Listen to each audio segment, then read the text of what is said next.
They go from he's a murderer to he must be a god. And the only thing I can say is at least they're consistent in their jumping to conclusions. They go from one end to the other. If he dies, he was a murderer. If he lives, he's got to be a god. And I know this, that Paul sometimes found himself in these situations, though. And even though the text doesn't really spell it out, I can guarantee you, based on how Paul ministered, he quickly corrected them and pointed them to the real God, the only God.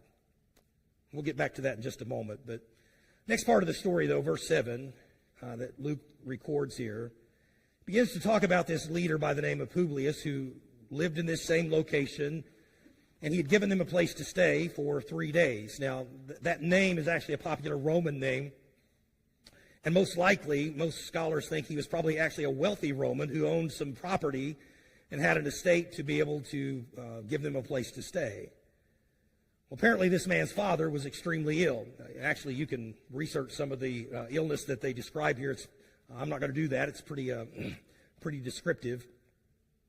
But Paul, having been shown kindness and also being the apostle, who, by the way, the apostles often were able to do these great miracles, realizes he has the power to help this man, and so he goes to do that. Again, I know this should go without saying. Even though you and I don't have the power to do miracles, we still have the power to help.